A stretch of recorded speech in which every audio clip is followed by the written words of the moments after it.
Most people saw the leather, the patches, the chrome, and decided they already knew the story. But on a cold Saturday morning at Riverside Nursing Home in Timber Falls, Oregon, 250 members of the Hells Angels were about to prove that sometimes the most feared men on the highway carry the softest hearts. What started with a heartbroken whisper from an 87-year-old man sitting alone on a bench would turn into something so powerful, so unexpected, that nurses would weep, residents would gather at windows in disbelief, and an entire town would realize they had judged an entire brotherhood by the wrong cover. Because sometimes the loudest statement you can make doesn't come from engines or anger. It comes from showing up when no one else will.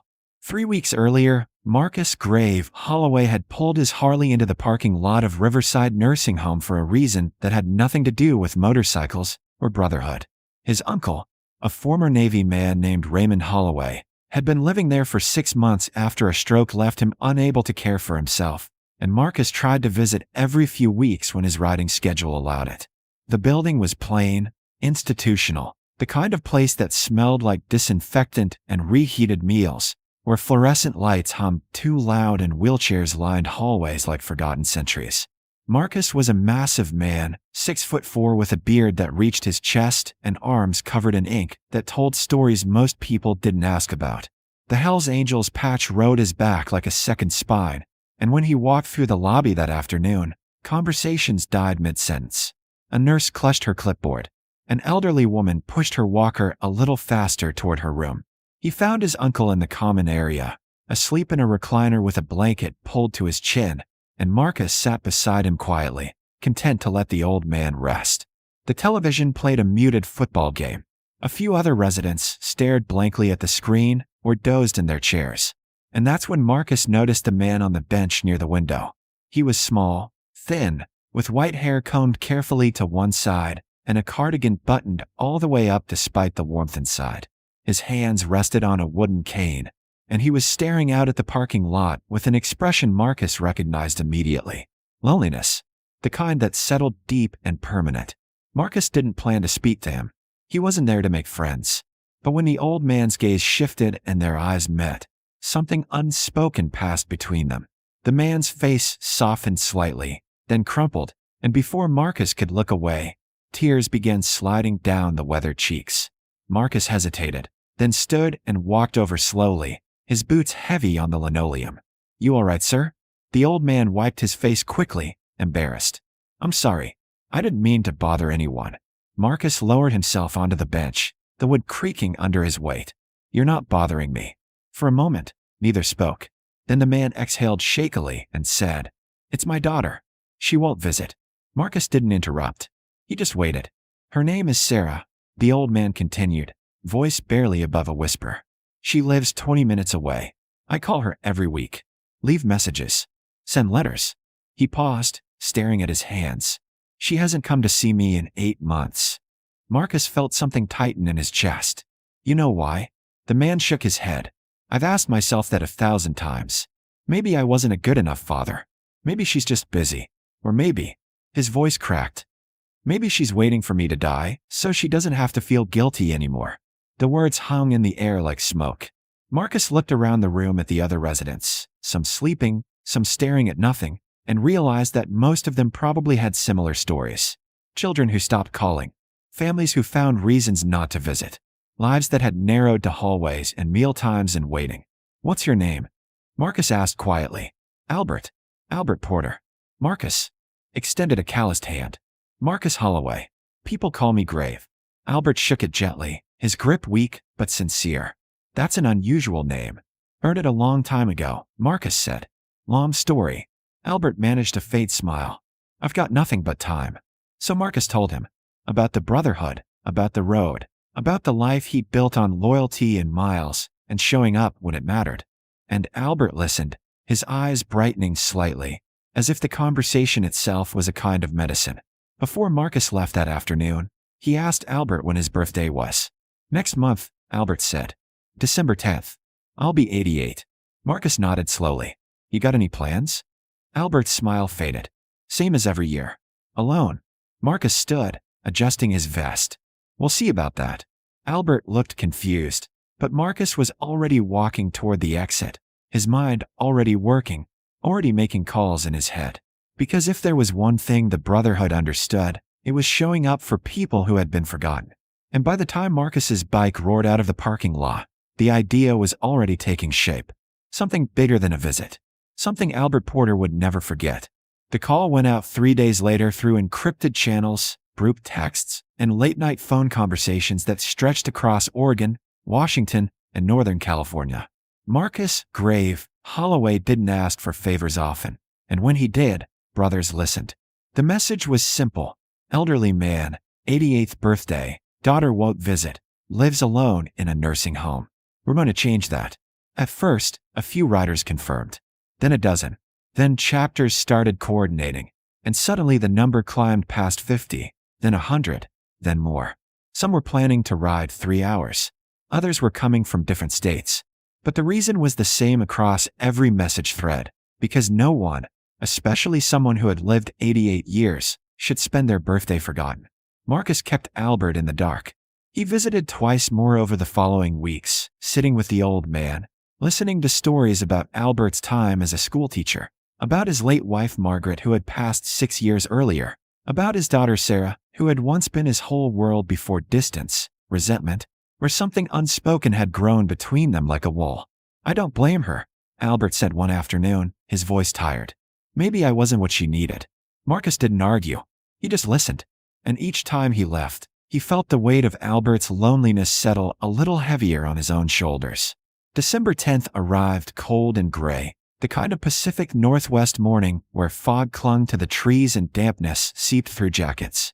Inside Riverside Nursing Home, Albert Porter woke early, dressed carefully in his best cardigan, and combed his white hair in the mirror.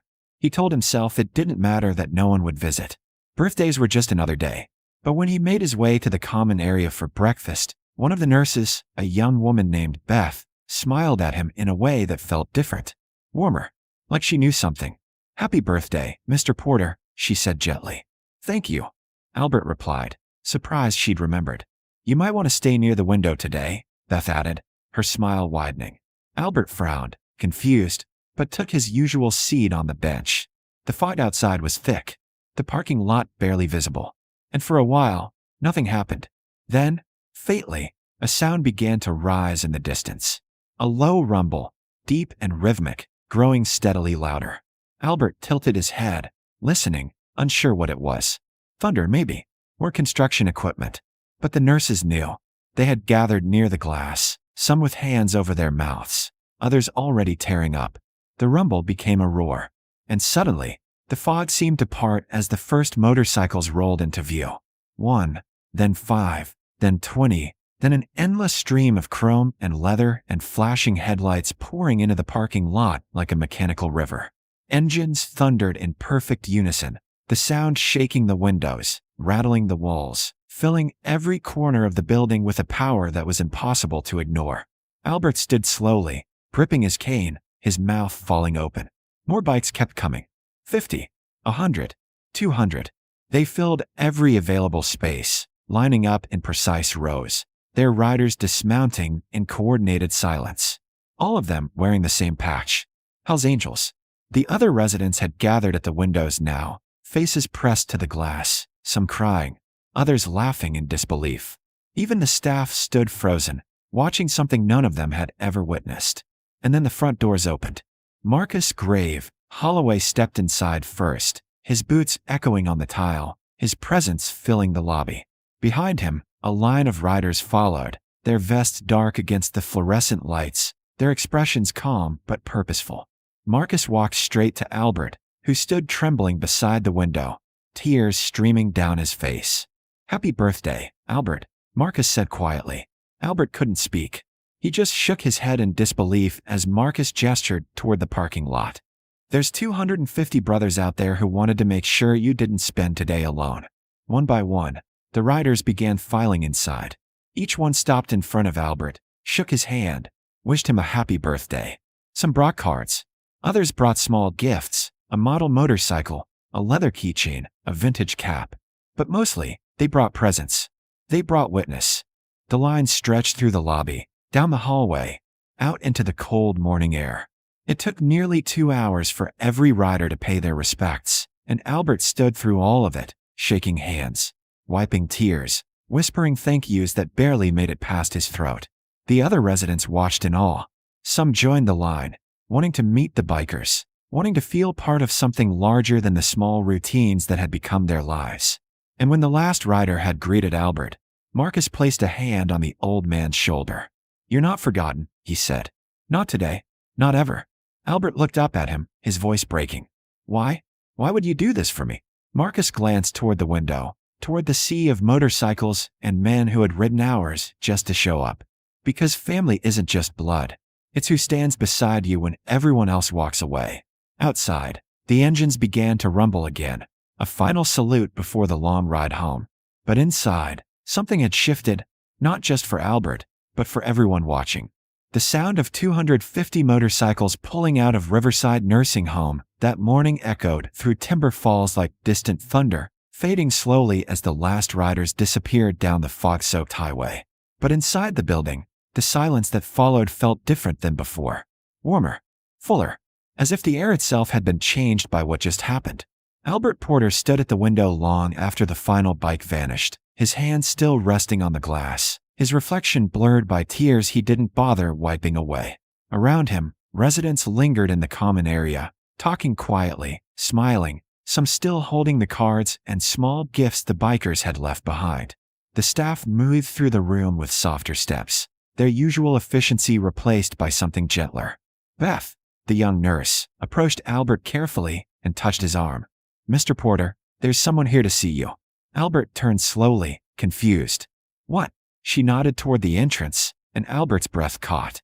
Standing just inside the doorway, clutching her purse like a lifeline, was his daughter. Sarah Porter was 46, with her father's thin frame and her mother's dark eyes, and she looked smaller than Albert remembered, as if the years had worn her down in ways she hadn't expected. Her face was pale, her expression uncertain, and when their eyes met, she hesitated, frozen between shame and something that looked like hope. Albert didn't move. For a moment, he couldn't. 8 months of silence sat between them like a canyon. Then Sarah took a tentative step forward. "Dad, Her voice cracked. "I saw them outside. All those motorcycles. I was driving past, and She stopped, tears spilling over. "I didn't know. I didn't know anyone cared about you like that." Albert's throat tightened. "You could have cared." The words weren't cruel, just true. And Sarah flinched as if they had struck her physically. "I know," she whispered. "I know I should have visited. I kept telling myself I would. Next week. Next month. But every time I thought about coming, I just felt so guilty for not coming sooner. And then the guilt turned into anger. And then I convinced myself you were probably fine without me." She wiped her face with shaking hands. "But you weren't fine. And I wasn't either." Albert stared at his daughter. This woman who had once been a little girl riding on his shoulders, who had grown distant in ways he never fully understood. And he realized that blame didn't matter anymore. Time didn't move backward. It only moved forward, and they could either keep walking away from each other or take a single step closer. He held out his hand. Sarah crossed the room and took it, gripping tightly as if afraid he might disappear. They stood like that for a long moment, not speaking, just holding on while the weight of 8 months slowly began to lift. "I'm sorry," Sarah said quietly. "I'm so sorry, Dad." Albert nodded, his own tears falling freely now. "I know. I'm sorry too." Behind them, Beth discreetly wiped her eyes and stepped away, giving them space. Other residents watched from a respectful distance, some nodding knowingly, understanding that reconciliation was fragile and sacred. Marcus Holloway hadn't stayed for the goodbye. He had slipped out with the rest of the brotherhood, believing his part was finished. But 2 days later, Albert called the number Marcus had left on one of the cards, and when Marcus answered, the old man's voice was steady and full of something that hadn't been there before. "I wanted to thank you again," Albert said. "Not just for the birthday. For bringing my daughter back." Marcus leaned against his bike outside a truck stop in Washington, the phone pressed to his ear. "That wasn't me. That was her choice." "Maybe," Albert said. "But she wouldn't have made it if you hadn't shown her I mattered." Marcus didn't know how to respond to that, so he just listened as Albert continued. "She's been visiting every day since. We're talking again. Really talking. And I think we're going to be okay." He paused. Don't know how to repay you for that. Marcus watched a semi roll past, its lights cutting through the dusk. You already did. You let us show up. That's all we needed. After the call ended, Marcus sat on his bike for a while, thinking about the old man on the bench, about loneliness and family, and the strange ways people find each other. Then he started the engine and pulled back onto the highway, heading toward the next town, the next ride, the next person who might need someone to show up when the world forgets them. 3 months later, Albert Porter sent a letter to the Hells Angels chapter in Portland. Inside was a photo of him and Sarah standing together outside Riverside, both smiling. On the back, in careful handwriting, Albert had written, "Family isn't just blood. It's who stands beside you when everyone else walks away."